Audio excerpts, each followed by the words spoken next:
March 2009. The city of Tracy in California. Home to Sandra Cantu, who had just turned 8 years old. She lived with her mother Maria and her 3 older siblings, Miranda, Simone, and Thomas. Maria and Sandra's dad Daniel had been separated for a long time. He lived quite far out, but the kids still spoke to him on the phone most days and had a good relationship with him. Her brother Thomas said Sandra never stopped moving. Her energy was endless. She loved helping her mother with the baking and her grandparents with the gardening. She enjoyed gymnastics and dancing, and more often than not, you could find her outside playing. She had no problem knocking on doors and introducing herself to make new friends, but even if no one could come out to play, she was more than happy to make up her own games and entertain herself. Thomas said she was so young and still had a real innocence to her, never letting things bother her and moving on quickly if she ever felt sad. Although school for some children can be a big transition and quite a scary change, Sandra couldn't get there quick enough in the mornings and would bounce home every day ready to tell everybody what she had done. Thomas said she was, put simply, a carefree, playful, and happy young girl. March 27th, 2009 was just your typical working and school day for everyone in Tracy.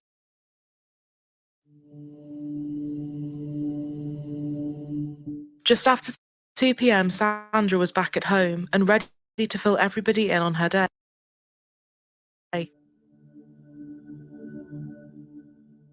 She put her bag inside and then ran back out as she saw her brother coming home too.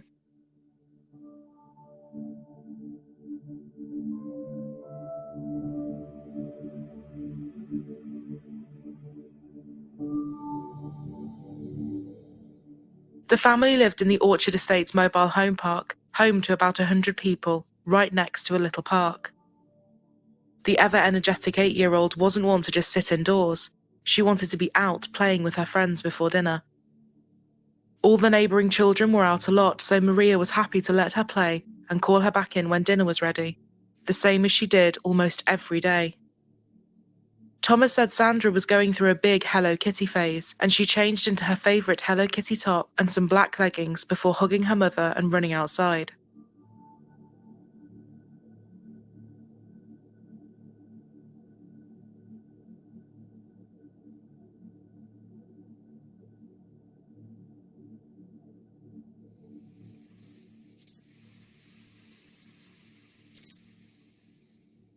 A few hours later, Maria asked Thomas to shout his sisters in for food. Miranda, who was playing nearby, came over right away, but Sandra didn't. It was now getting darker, and thinking she was playing a game, maybe hide and seek, he searched for about another 20 minutes or so, but she was nowhere.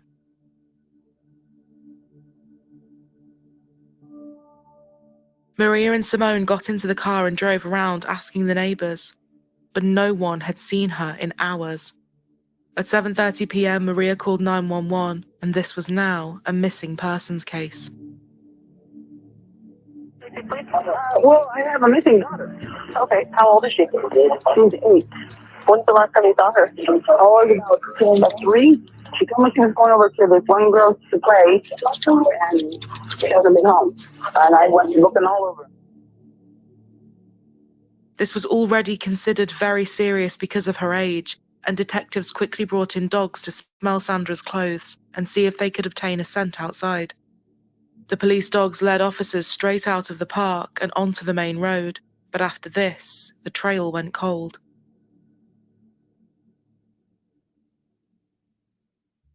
Detectives in the park took a picture of Sandra door to door, but no photo was needed. Absolutely everyone knew who she was, and as worried as they all were that she was missing, no one had any information. Search is on for a missing 8-year-old Tracy girl. It continues this morning. Investigators say Sandra Cantu walked away from her home at the Orchard Estates mobile home park in Tracy. KCRA3 Sherikina Shams live in Tracy, where the search continues right now. Well, good morning. Behind me is the Orchard Estates mobile home park. You can see Tracy police are stationed out here, and we've watched this morning as they've stopped and questioned people driving out of the mobile home park to get their day started. today. Now, this is part of the police investigation unfolding in front of us. There's also what the volunteers are doing, and there's been an emotional search for the little girl. And I wish we didn't have to be here. And I wish she was at home with her family. And I hope if somebody has her, they bring her home. She needs to be home with her family and her friends and all these people that care. Because we all care. That's why we're all here. And that's the voice of just one of some estimated 300 volunteers looking for the girl over the weekend. 8-year-old Sandra Cantu is Hispanic, 4 feet tall, and weighs 45 pounds with brown hair and brown eyes. So far, what we know from that surveillance tape is that it shows little Sandra Cantu leaving the mobile home park about 4 p.m. and then returning and then walking away again. So the question, where did she walk to that last time that she was being seen on that tape? And where is she today is what everybody would like to know. The investigation out here continues. Police say if you know anything, you're urged to contact Tracy Police. One agent said that the amount of people living in the park who had very serious past convictions was alarmingly quite a lot. Everyone from sex offenders living close to Sandra to an ice cream truck driver that the neighbours found so creepy with their children they had taken to chasing him off when he came by. While they got to work asking questions, Sandra's grandfather Joe said they could have a look at his cameras, which he had only very recently installed after a break-in. His cameras showed Sandra leaving the house just as Maria had said, heading off to play. She soon came back skipping across the road, seeming happy, and it looked as if she was heading back to her house. But instead of going up the steps, she turned around and started walking off down the street, which was heading for one of the exits. There was no more footage of her on the tapes. She did not once come back into view. She had to have left the park, but she knew not to go out unless it was with her family or a trusted adult, so seeing her head that way made police think something or someone she knew had caught her attention.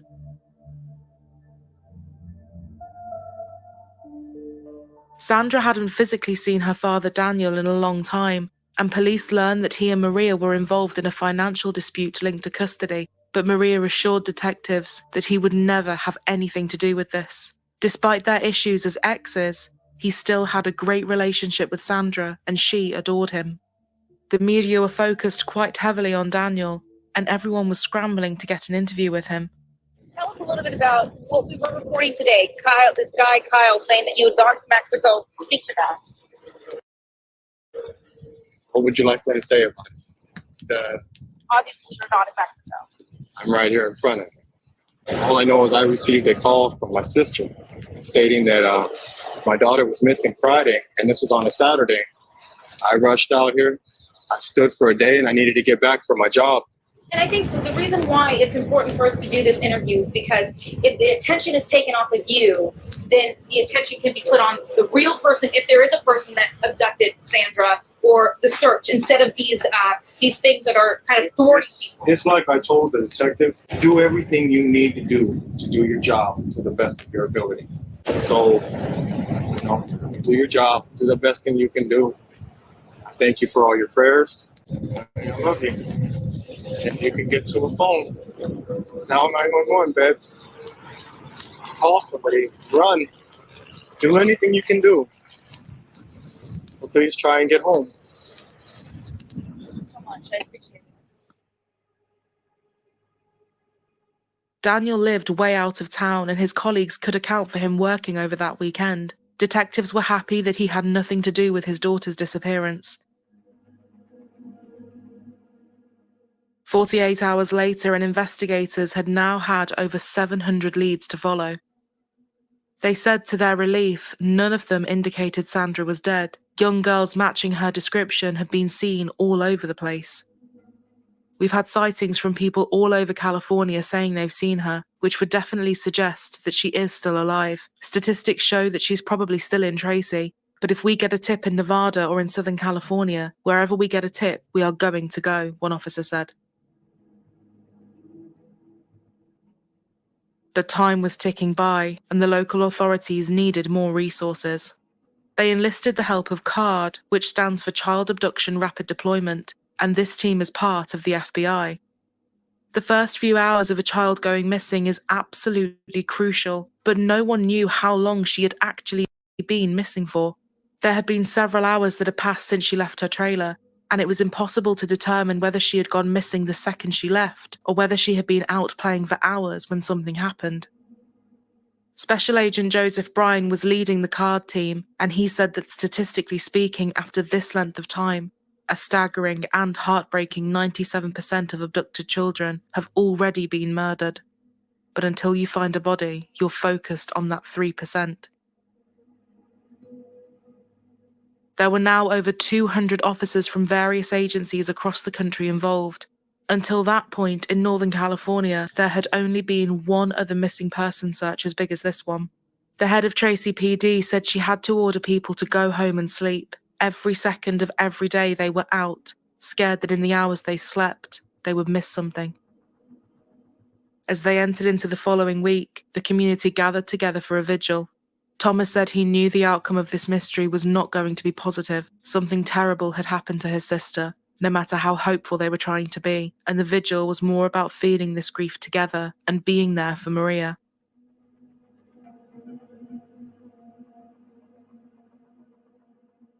At 8:30 p.m, the investigators, who were also in attendance, were suddenly caught off guard. A neighbor, Melissa, ran over to them, so hysterical she could barely breathe. She only lived a few trailers down from Sandra's family and had found a handwritten note on the ground, right by one of the mailboxes.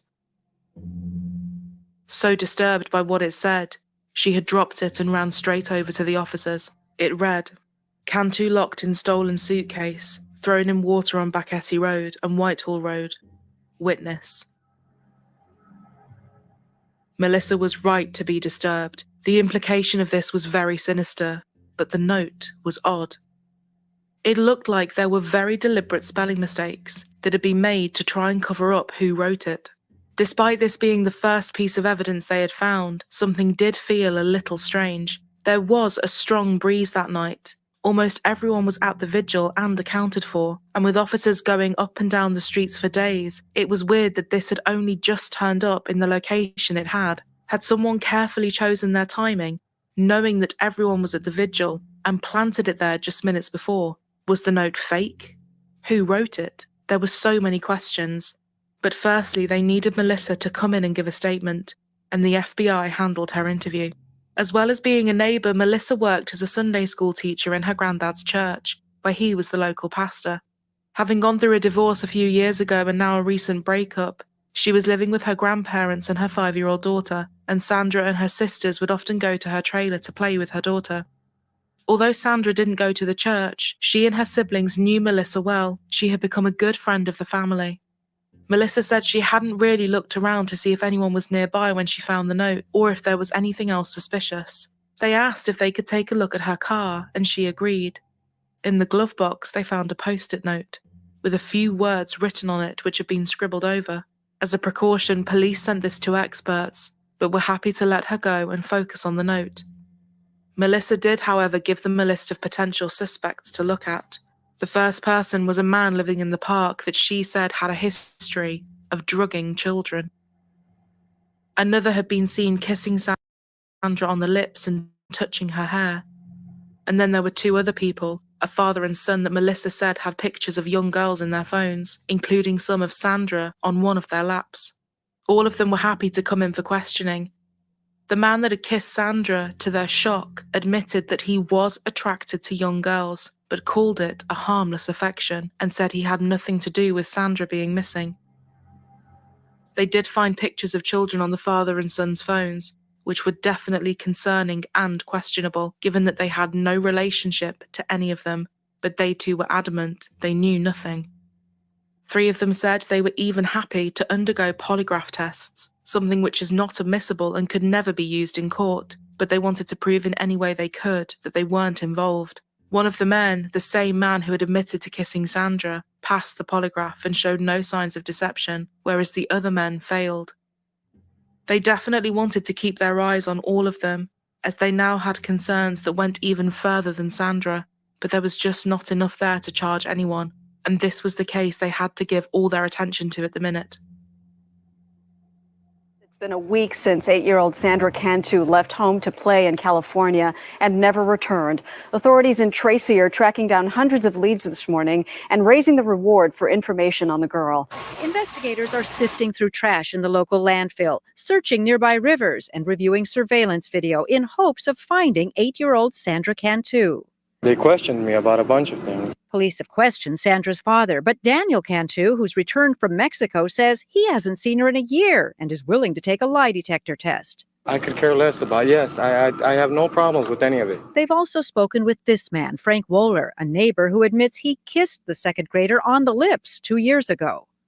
Impulse was just being friendly. I do some of my students also. FBI agents and Tracy police have searched nearby homes and towed vehicles to test for evidence. The quality of leads that have come in have led investigators to be pretty upbeat that we're going to have a conclusion of this case here shortly. Sandra's image is everywhere in this small community. Residents continue nightly vigils, hoping their thoughts and prayers are answered soon. Hattie Kaufman, CBS News, Los Angeles. They wanted to talk to Melissa some more. She clearly had a lot of information about people in the park, and she was still the only person to have come forward with anything.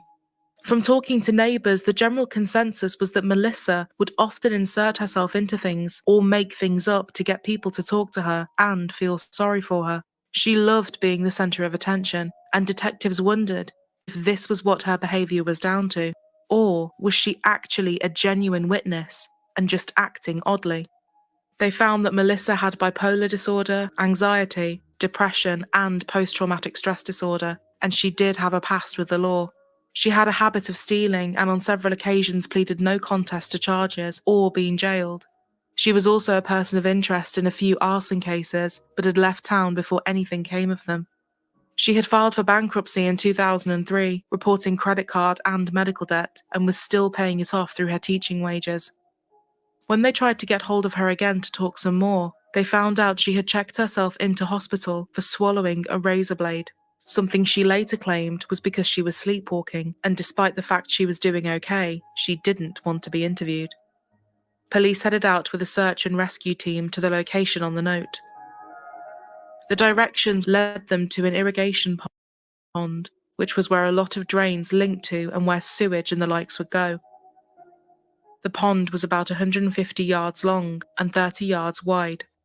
The smell and conditions were so bad, there wasn't a chance they would be able to get anything down to the bottom or even see anything. It was thick with all kinds of substances. You couldn't see your own hand in front of you, and it just wasn't safe. But there was nothing floating on the top and nothing on the grass nearby. Unless something did rise to the surface, it was unlikely they would be able to find out what, if anything, was actually there. It had now been an agonizing 10 days of searching for Sandra, and this missing persons case would soon become a very different investigation. Detectives had been monitoring the irrigation pond, and one morning while a worker was starting to drain the pond, a black suitcase floated to the top and was now stuck in the mud on the bank. There was a lock on the case which had been secured even further with a cord. Great lengths had been gone to make opening this up as difficult as possible. Pulling it out, they could tell from the weight of it that everyone's worst fears were probably about to be confirmed. Sandra Cantu's body was found in the fetal position inside the suitcase. She was still wearing her black leggings and her Hello Kitty shirt. She had cuts to her body, and they found a piece of torn cloth tied around her head. It was soaked in blood and knotted into a noose. An autopsy would show that her cause of death was strangulation, likely using the noose. She had been drugged using alprazolam and had been sexually assaulted, but there was no presence of foreign DNA found. They determined that she had been sexually assaulted by an unknown object and had been killed only a couple of hours after she was seen on camera. The search for a little girl missing in California is now a hunt for a killer. The body of 8-year-old Sandra Cantu was found hidden not far from her hometown. Ever since she disappeared, volunteers in Tracy had been determined to find her. Now, the city's police chief is determined to find her killer. We will be determining the person or persons responsible for this reprehensible act, and we will bring them to justice. On the 10th day of searching for Sandra, investigators were called to an irrigation pond about 2 miles from the girl's home. Farm workers draining the pond had found something suspicious.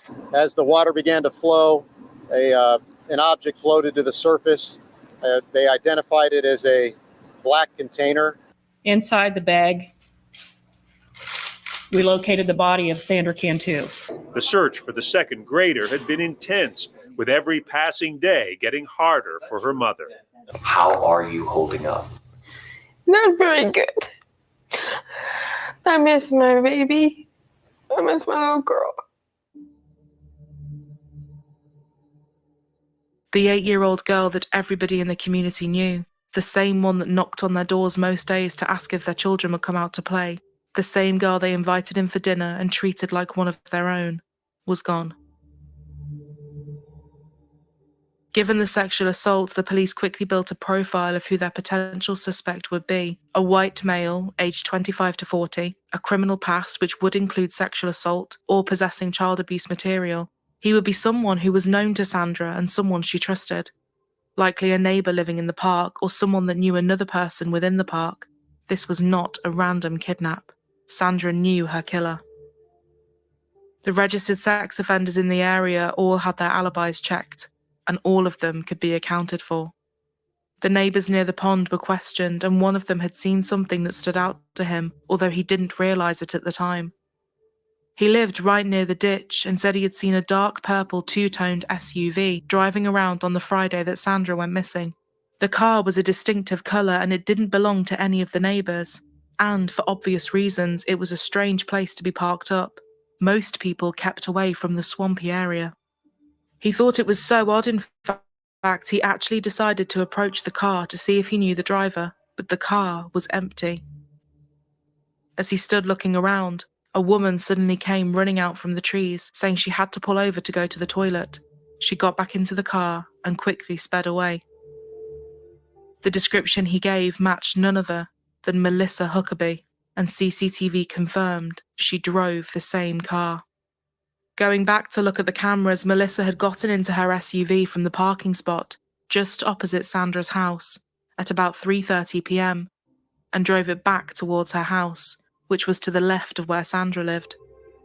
She then headed to her grandparents' church before being spotted by the resident at the pond at about 5:30 p.m. Despite the fact she was still in the hospital and they had been letting her rest, they were no longer talking to her as a potential witness or even a person of interest. They were now looking at her as a suspect. They marched in ready to get to the bottom of her stories, but she insisted she was none the wiser about what had happened, and all she had done was bring the note to their attention. At 4 p.m, when Sandra had last been seen, Melissa told police that she had been at her church decorating her classroom and hadn't seen anything around that area. Naturally, they asked if she could prove that's where she was, and phone records could provide this. She had actually made her own call to the police to report that her suitcase had been stolen from her driveway. She said that when she heard Sandra was missing, she had even sent a text message to Maria saying, "Tell the police I had something stolen today around 4 p.m. I don't know if that makes a difference or not." The suitcase Sandra was found in was the exact colour and model Melissa reported missing, a black Eddie Bauer suitcase, and the note she allegedly found didn't just say suitcase, it said stolen suitcase. Now there's improbable, and then there's impossible. And what Melissa was implying happened would mean that the person that had kidnapped and killed Sandra also happened to find her suitcase on her drive, decided to use that to conceal Sandra, and do all of this without being seen or heard by anyone in broad daylight. And then Melissa was the one who happened to find the note. Detectives decided they had to wiretap her phone, and 2 days after she was released from the hospital, they heard a call. Melissa called Maria to invite Sandra's sister Miranda over for a sleepover. Miranda did spend the night and told Maria she thought it was strange that Melissa only mentioned Sandra's disappearance once and seemed more interested in what evidence they had found. Their case against Melissa was building, but it was still all circumstantial. Another neighbour came forward and shared a story with officers.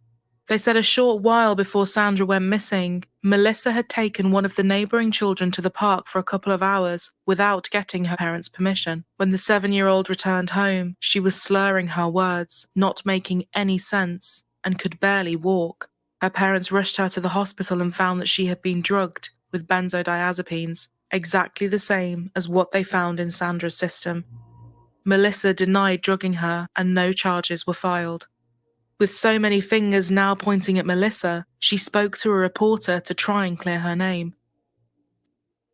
And the only reason that the police are over here and over at the church so much is because Sandra was my daughter's best friend and came over here almost every day to play with my daughter.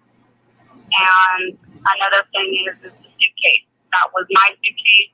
It was stolen out from in front of my house. In order to make a report, it was over $200. I had to go online and make a report, and I do not have access to the internet. So do you believe your missing suitcase was the same suitcase that Sandra was found in? I do not know. From what I can see on TV, it does not look like my suitcase. The police have not disclosed any information as to whether or not it is my suitcase.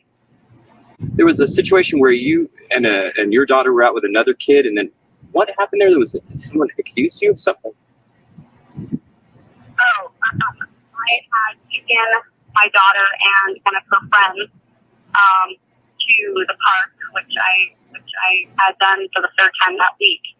The mother was, I guess, at work, and the grandmother had told the little girl that she could go to the park, which she does all the time. And when the mother came home, she didn't know where she was. I'd given the mother my phone number, used my cell phone number in case there's anything to happen. Everything was fine. I brought her back. Police were called out at the time, and I was then called by my grandparents because her mother did not know that she was that she was with me. Hearing the story about the drugs, police finally got a warrant to search her trailer and her granddad's church. Inside the trailer, they discovered a notebook, which matched the note Melissa had found on the ground. Other writing inside the book was so distinctive, it matched the writing on the note perfectly. The experts examining the post-it note found in her glove box also came back with something pretty damning. The words that were written on the note were Bucketty Road, Whitehall Road, water. They also found alprazolam, which had been prescribed to Melissa, exactly what was found in Sandra's system. Inside the church, they found a rolling pin with a bent handle and a bloody smudge on it, blood which would later turn out to contain Sandra's DNA. This was what she had been sexually assaulted with. They also discovered one of the blinds was missing part of its draw cord, which the FBI experts determined to be consistent with the cord used to seal the suitcase shut.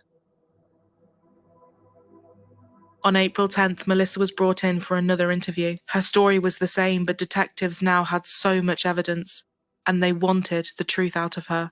When she was confronted with everything they had, she broke down and started crying hysterically.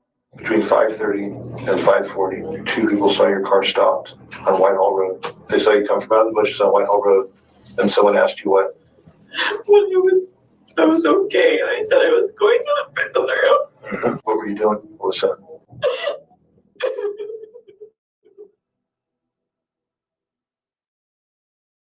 Through muffled tears, she said, "It was an accident. I can't live with myself. I deserve to just die.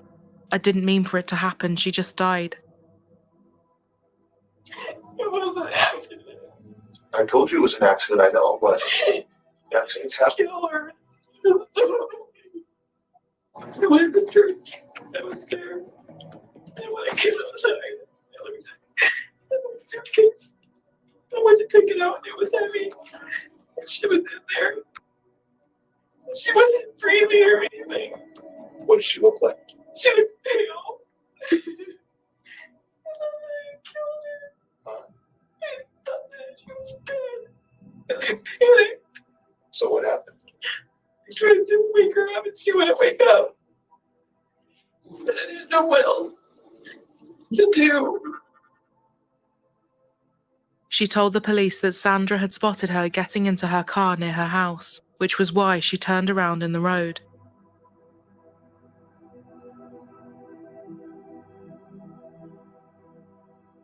She came up to the car to say hi, and then saw the suitcase in the back of her vehicle. Melissa said that Sandra had, without her knowing or seeing, got into the suitcase playing hide and seek, and she must have suffocated. It was only when she drove to the church and lifted the suitcase out of the car that she realised she was in there.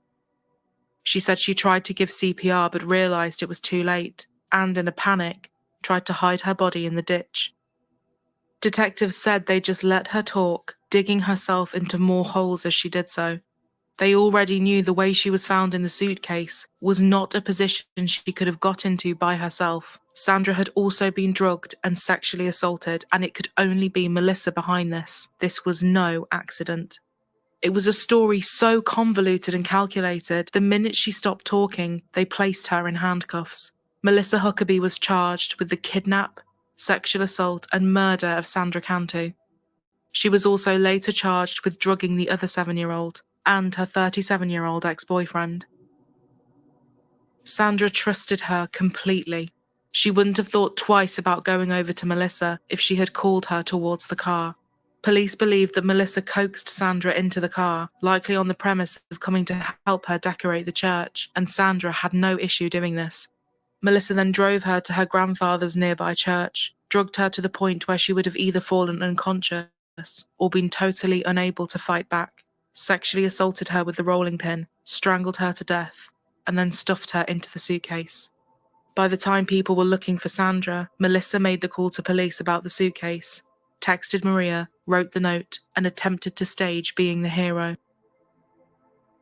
And we have this story tonight. Accused child killer Melissa Huckabee returns to court on Thursday in Stockton. Huckabee, meanwhile, sits in the San Joaquin County Jail, and jail records show that she has been showing some strange behavior of late. 28-year-old Melissa Huckabee is charged with kidnapping, rape, and the killing of 8-year-old Sandra Cantu. Her strange behavior in August prompted 4 different incident reports in jail. Among them are on August 12th. A custody officer writes, "I found Huckabee laying on the floor next to her bed. She stated that she felt dizzy and passed out.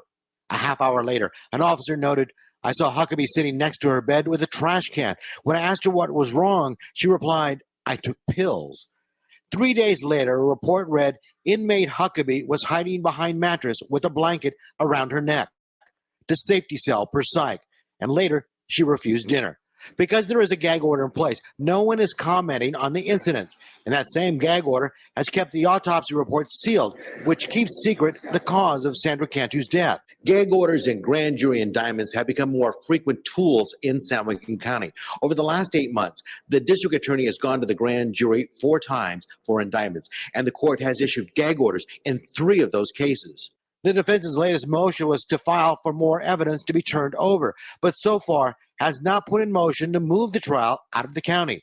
Yet that looms as a likely possibility. The district attorney's office may announce soon as to whether or not it will seek the death penalty. Now, Huckabee is expected to enter a plea on Thursday, and the judge could set a trial date as well. Melissa pleaded not guilty, and her legal team were focused heavily on the fact that she had just been diagnosed with manic depression and schizophrenia, and was clearly not well. They said that when she was 19, she was raped by a police officer, which had caused a buildup of trauma, something which she never wanted to seek treatment for, and never spoke about. She attempted to hurt herself in prison too, and would often show up to her arraignments with cuts on her body. She was soon placed on suicide watch. Melissa's own parents said they were baffled and couldn't believe their daughter was at the centre of this. They had never seen any signs of her even showing anger. Her friends agreed. They said she was a great mother, a lovely neighbour, friendly and kind to everyone. Her mother Judy apologised to Maria in court and said, I felt your pain and I understand the anger you must have. From a mother to a mother, I'm so sorry. Each time that I sit in this courtroom, I place myself on your side, and I felt your pain. If I could give you justice, the justice that you deserve, that would be to have your baby girl in your arms right now. When confronted with the vast amounts of evidence the prosecution were about to show, Melissa offered a partial confession and changed her plea to guilty of first-degree murder and kidnapping. As part of the agreement, the charges that she sexually assaulted and drugged Sandra were dropped. In pleading guilty, she avoided the death penalty and the charges of sexual assault, the drugging of Sandra as well as her ex-boyfriend, and the other 7-year-old neighbouring girl were all dropped. It is not enough that I say I'm sorry, but that is all I can do. From the day Sandra has died, I've had to live with the consequences of what I've done. For the rest of my life, I'm going to have to live with these feelings. I loved Sandra a great deal. She was sweet, innocent little girl who did not deserve to have such a short life. I alone are responsible for Sandra's death.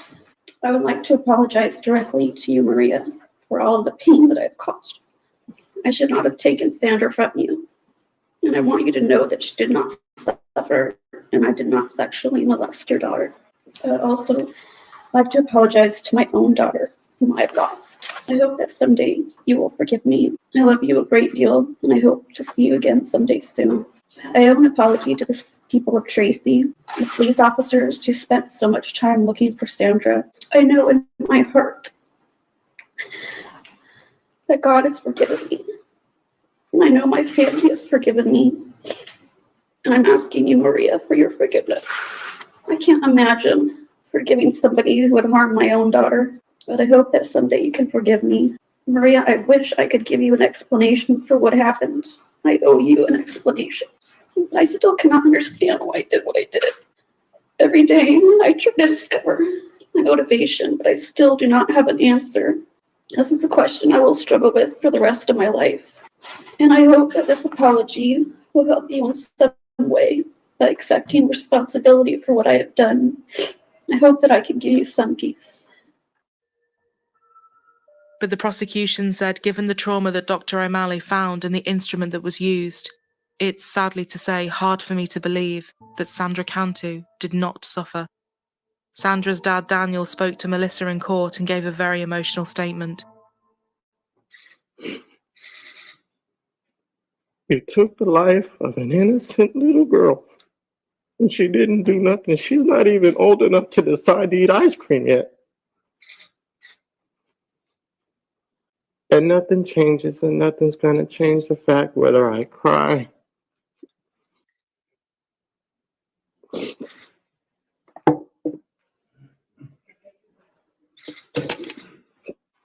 there ain't nothing you do in life ever gonna change anything. Mr. Cantu, I need you to address your comments to me. She changed the lives of a lot of people. All I can say right now is repent and think about what you've done. I'm sorry.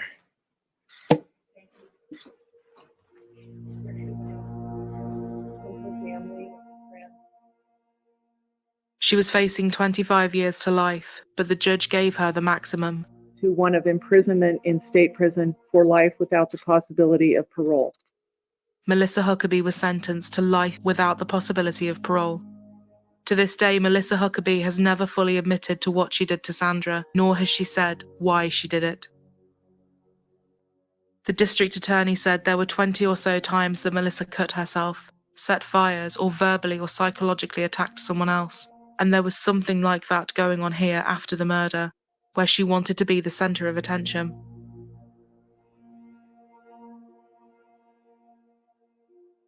Today would have been murder victim Sandra Cantu's 9th birthday. Her family and friends gathered to remember her short life and to honor those who had tried to save her. KCRA3's Damani Lewis is live for us in Tracy with more on this painful birthday observance. You can see there's a happy birthday balloon here on this tree, as well as several flowers at the base of this tree that was dedicated to Sandra Cantu. People in attendance called the service a celebration of life for Sandra.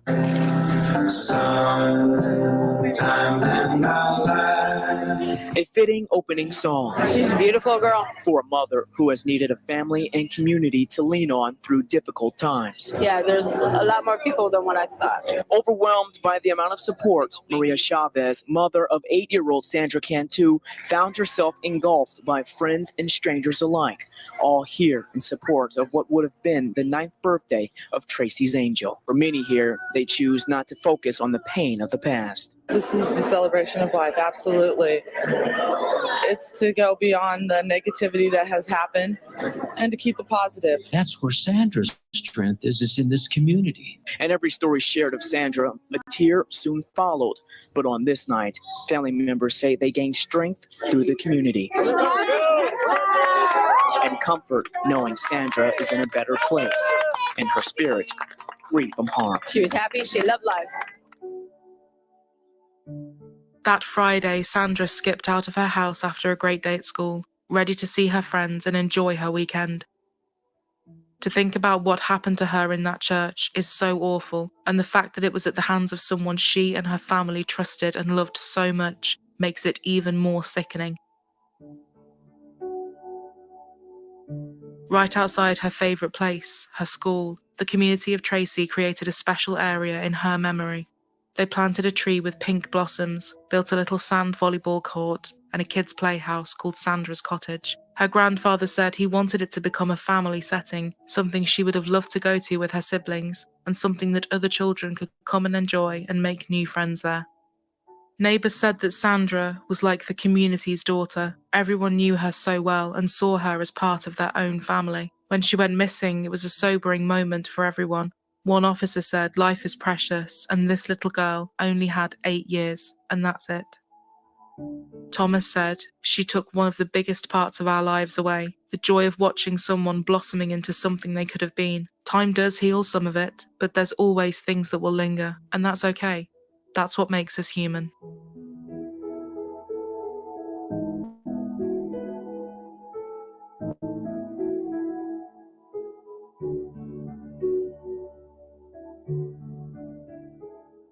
Thank you all for tuning in. If you'd like to support our channel and help us to continue to make content, please don't forget to like, comment, share and subscribe. It helps us so much and we really appreciate it.